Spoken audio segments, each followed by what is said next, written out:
हम इंसानों को कुदरत ने बाकी जानवरों की तुलना में ज्यादा ही दिया है, लेकिन फिर भी महत्वाकांक्षी इंसान का इससे पेट नहीं भरा और वो हमेशा ऐसी काबिलियत हासिल करने में लगा रहता है जो उसे सबसे अलग और ताकतवर बना दे। कुछ हद तक वो कामयाब भी रहा, लेकिन क्या आप जानते हैं इस धरती पर ऐसे कई जीव मौजूद हैं जिनकी काबिलियत देखकर इंसान भी दंग हो जाता है। यही काबिलियत उन्हें इस दुनिया में आज तक अपना अस्तित्व कायम रखने में मदद किए हुए है। इस पर हम 2 पार्ट पहले भी बना चुके हैं, तो चलिए जानते हैं इस तीसरे पार्ट में कुछ ऐसे जानवरों के बारे में जो बेहद अजीबोगरीब और शानदार एबिलिटी या कहें कि काबिलियत के धनी हैं। Alaskan would frog. मिलिए इस वुड फ्रॉग से जिसकी एक खासियत ने साइंटिस्ट के होश उड़ाकर रख दिए। जी हाँ, साल का जैसे ही सितंबर महीना आता है, ये मेंढक एक बहुत ही अजीब काम करते हैं। ये ठंडे मौसम में पूरी तरह जम जाते हैं। उनके शरीर का 2/3 पानी बर्फ में बदल जाता है। अगर आप उन्हें उठाएंगे तो ऐसा लगेगा जैसे अकड़ कर मर गए हों। उनके एक पैर को मोड़ेंगे तो वो लकड़ी की तरह टूट जाएगा।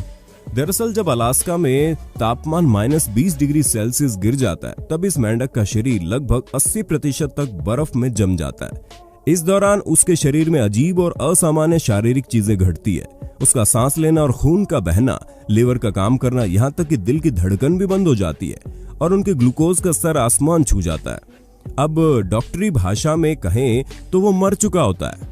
लेकिन 7 महीने बाद वसंत की शुरुआत होती है और इसके ऊपर से बर्फ हटती है और इसके दिल में अचानक से इलेक्ट्रिक चार्ज उत्पन्न होता है और उसका दिल फिर से धड़कने लगता है। मतलब ये कि ये फिर से जीवित होकर अपने काम पर लग जाता है। इसे फ्रोजन फ्रॉग भी कहते हैं। इन्होंने ऐसी एबिलिटी पाली है जिससे इनका शरीर खून में एंटीफ्रीज का निर्माण करता है, जो ग्लूकोज और ग्लाइकोजन से बना होता है।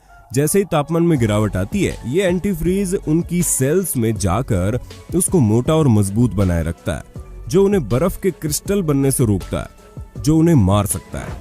जब करीब 7 महीने बीत जाते हैं और तापमान बढ़ता है और बर्फ पिघलती है, तो ये दोबारा जी उठते हैं और खाने की तलाश में निकल पड़ते हैं। Lyrebird. अब हम अपनी इस वीडियो के सबसे खास मेहमान से आपको मिलवाने जा रहे हैं, जो एक अद्भुत पक्षी है जिसको लायर बर्ड के नाम से जाना जाता है। संसार के सबसे सुंदर पक्षियों में शुमार, ये केवल ऑस्ट्रेलिया में ही पाया जाता है। ये नकल करने में बहुत बड़ा कुशल है। ये दूसरे पक्षियों के गाने, कुत्तों के भौंकने तथा कारों के हॉर्न्स, चैनसो की भी नकल कर लेता है।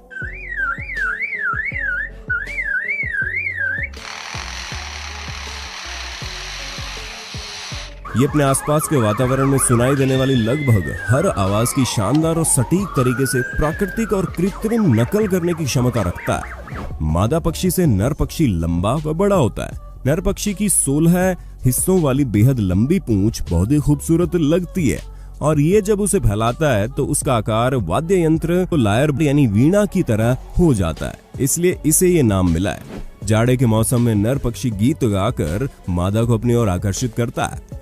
ऑस्ट्रेलिया के एडिलेड चिड़ियाघर में मौजूद लायर बर्ड वहां चल रही कंस्ट्रक्शन के कुछ औजारों की आवाज सुनता है, जैसे कील ठोकना, आरी से लकड़ी काटना, ड्रिल मशीन का चलना। इसके अलावा कैमरे, शटर की आवाज, बच्चों की लेजर गन और यहाँ तक कि इंसानों की आवाज भी सुनी। फिर देखिए कैसे उनकी हूबहू आवाज निकालने लगा।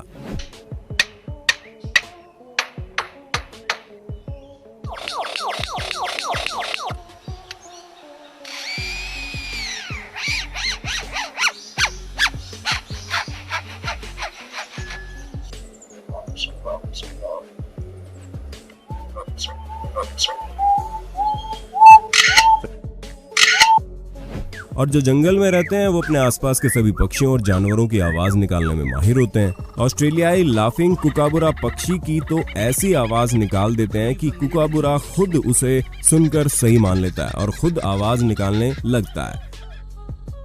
ये अपने आसपास मौजूद करीब 20 प्रजाति के पक्षियों की हूबहू नकल कर सकते हैं। ऑस्ट्रेलियाई नेशनल यूनिवर्सिटी के व्यवहार विज्ञानी अनास्तासिया डालजील के अनुसार हम वास्तव में अभी तक नहीं जानते कि ऐसा कैसे कर लेते हैं। शायद इनके पास अद्भुत सुनने की शक्ति और मेमोरी होती है। हुडेड पिटो हुई। न्यू गिनी में पाया जाने वाला ये पक्षी दुनिया का इकलौता ऐसा पक्षी है जो जहरीला भी है। जी हाँ, सही सुना आपने। दुनिया में सबसे शक्तिशाली न्यूरोटॉक्सिन में से एक बटराचोटॉक्सिन इसकी त्वचा, पंख और उत्तकों में पाया जाता है। ये वही जहर है जो साउथ अमेरिका के डार्ट फ्रॉग्स में पाया जाता है। पहले किसी को ये नहीं पता था कि ये पक्षी इतने जहरीले होते हैं। इस बात का पता तब चला जब 1989 में पक्षी विज्ञानी जैक डम्बाचर इस पक्षी को अपने जाल में पकड़ रहे थे। इसे छूने के बाद जब उन्होंने अचानक अपने होठों को छुआ तो इनका पूरा मुंह सूज गया और सुन्न हो गया। तब पता चला कि ये पक्षी बहुत जहरीला होता है। डार्ट फ्रॉग्स की तरह ये जन्म से ही जहरीले नहीं होते। तो इनके पास ये कैसे आया? अभी हालिया प्रयोग में पता चला है कि वे इसे अपनी खाद्य आपूर्ति से प्राप्त करते हैं, विशेष रूप से बीटल की एक प्रजाति से जिसे खाते हैं। इसलिए यदि आप न्यू गिनी के जंगलों से भटक रहे हैं और आप एक सुंदर लाल और काले रंग के पिटो हुई पक्षी को देखते हैं तो बस दूर से इसका आनंद ले लेना। एलिगेटर्स। पिछले 65 मिलियन सालों से मगरमच्छ की प्रजाति कैसे अलग अलग वातावरण में जीने के तरीके तलाश कर धरती पर अपना अस्तित्व बरकरार रखे हुए है। इसी का एक चौंकाने वाला उदाहरण अमेरिका के नॉर्थ कैरोलिना में देखने को मिला।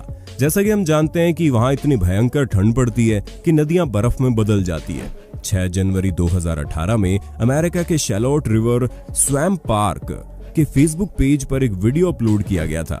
उसमें दिखाया गया कि वहां के एलिगेटर्स ने बर्फ में जीने के लिए एक ऐसी एबिलिटी पैदा कर ली जिसे देखकर हर कोई दंग रह गया। इस वीडियो में दिखाया गया कि कई एलिगेटर्स बर्फ में जमे हुए हैं और उनकी नाक बाहर है, लेकिन फिर भी वो जीवित हैं। इस प्रक्रिया को ब्रूमेशन कहते हैं, यानी कोल्ड ब्लडेड जानवरों का हाइबरनेशन। ऐसे मुश्किल हालात में इन एलिगेटर्स का अपनी सांसें बचाए रखना किसी चमत्कार से कम नहीं है और ये एक कुदरत का करिश्मा है। जानकारी दे दें कि स्वैम्प पार्क के मुताबिक एलिगेटर्स -40 डिग्री तापमान में भी जीवित रह सकते हैं। सर्दी के मौसम में ये अधिकांशतः निद्रा की अवस्था में ही रहते हैं। इनका मेटाबॉलिज्म कम हो जाता है और ये सुस्त हो जाते हैं। ये सिर्फ सांस लेने के लिए पानी के फ्रीजिंग पॉइंट पर पहुंचने से ठीक पहले अपने मुंह के केवल ऊपरी नाक वाले हिस्से को बाहर निकाल लेते हैं। Lung fish. अब तक आपने सुना होगा कि मछलियां पानी के बगैर जीवित नहीं रह सकती, लेकिन आपको अपनी धारणा बदलनी होगी क्योंकि अफ्रीका में पाए जाने वाली लंग फिश आपको चौंकाने वाली है। जैसा इनका नाम है उसी प्रकार इनके पास लंग्स और गलफड़े दोनों होते हैं और ये पानी या फिर हवा दोनों के माध्यम से सांस ले सकती है। अफ्रीकी लंगफिश के 2 फेफड़े होते हैं। आम समय में मछलियों की तरह ही पानी में रहती है, लेकिन इनकी सबसे बड़ी खासियत ये है कि जब सूखा पड़ता है और पानी सूखने लगता है तब ये कीचड़ में गड्ढा खोद कर नीचे चली जाती हैं और ये अपने चारों ओर अपने शरीर से एक विशेष बलगम की परत का स्त्राव करती हैं, जो गर्मी में सूखकर इसके चारों ओर एक प्रोटेक्टिव लेयर बना देता है, बिल्कुल किसी थैली की तरह, और इसमें सांस लेने के लिए छेद होता है। इस दौरान ये शरीर के मेटाबॉलिज्म को 60 गुना तक कम कर लेते हैं और जैसे ही बारिश में वापस पानी आता है और जमीन भीगकर नरम हो जाती है, ये बाहर आ जाते हैं। इस मछली के बारे में कहा जाता है कि वो 5 साल तक बिना कुछ खाए पिए जमीन के अंदर जीवित रह सकती है। अफ्रीका में ये मछली स्थानीय लोगों द्वारा खाई जाती है, जो अक्सर सूखी मिट्टी से इसे खोदकर बाहर निकालते हैं। दरियाई घोड़ा। दरियाई घोड़ा एक विशाल और गोलमटोल स्तनपायी प्राणी है जो अफ्रीका का मूल निवासी है। ये जितना क्यूट दिखाई पड़ता है उससे कहीं अधिक खतरनाक भी होता है। ये आप हमारी कुछ पिछली वीडियो देखकर समझ गए होंगे, लेकिन क्या आपने कभी सुना है कि ये खून का पसीना निकालते हैं? अगर हाँ तो ये भूल जाइए, क्योंकि ये बस एक मिथक है। इनके विशाल शरीर को बहुत गर्मी लगती है, इसलिए अधिकतर समय ये पानी में पड़े रहते हैं। लेकिन जब पानी से बाहर आते हैं तब बेरंग चिपचिपा पसीना आता है इन्हें, जो बाद में लाल रंग में बदल जाता है, जो खून नहीं होता। ये एक तरह का चिपचिपा तरल होता है जो इन्हें सूर्य की गर्मी से बचाने के लिए मॉइस्चर और सनस्क्रीन का काम करता है। साथ में जर्म्स को मारकर एंटीबायोटिक के रूप में भी काम करता है। यानी कि इन्होंने अपने आप ही अफ्रीका की भीषण गर्मी में स्वस्थ और ठंडा रहने के लिए खास तौर पर ये खासियत पैदा कर ली है। डंग बीटल। गोबरेला यानी कि डंग बीटल एक कीट है जो गोबर या इंसानी मल के छोटे गोले बनाकर उन्हें धकेलते हुए अपने घर ले जाता है, जिसके बाद उस पर अंडे देता है। उसके बाद लार्वा इसी को खाकर बड़े हो जाते हैं। धकेलने के लिए अपने पीछे के पैरों का इस्तेमाल करता है और सिर और अगले पैर सामने नीचे की तरफ रहते हैं। आपने कभी नोटिस नहीं किया होगा, लेकिन ये हमेशा सीधे ही सही दिशा में आगे बढ़ते हैं। जब साइंटिस्ट्स को इस बात का पता चला तो उन्होंने इन पर कुछ एक्सपेरिमेंट किए और उनका जो रिजल्ट आया वो देखकर साइंटिस्ट हैरान रह गए थे। पहले तो साइंटिस्ट ने इनके रास्ते में ऑब्स्टिकल रखा, जिससे ये गिरने के बाद इनकी डायरेक्शन बदल गई, लेकिन बिना समय गंवाए ये दोबारा उसी सीध में सीधे चल दिए। इसके बाद साइंटिस्ट ने इन्हें एक सर्कुलर प्लेटफॉर्म पर रख दिया और कुछ देर बाद उसे कुछ एंगल पर रोटेट कर दिया, लेकिन यहाँ भी डंग बीटल ने बिना ऊपर देखे तुरंत सही लोकेशन का पता लगा लिया और उसी डायरेक्शन में चल दिए। फिर साइंटिस्ट ने सोचा कि ये डंग को धकेलना शुरू करने से पहले आसमान में क्यों देखते हैं, जिसे डंग बीटल डांस कहा जाता है।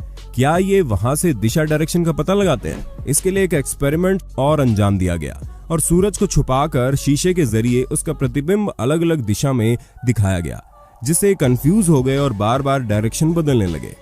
लेकिन अब समस्या ये थी कि सूरज के ढलने के बाद इसे ये कैसे अंजाम देते हैं। तब साइंटिस्ट को पता चला कि ये सिर्फ सूरज ही नहीं बल्कि पोलराइज्ड लाइट, मैग्नेटिक फील्ड और एनवायरनमेंट आदि से भी रीडिंग लेकर एक नेचुरल कंपास की तरह डायरेक्शन का पता लगाते हैं। है ना शानदार? आपने और हमने कभी नहीं सोचा होगा कि ये छोटा सा जीव कितने साइंटिफिक तरीके का इस्तेमाल करता है। उम्मीद है जानवरों की ये अनोखी खासियत भी आपको पसंद आई होगी।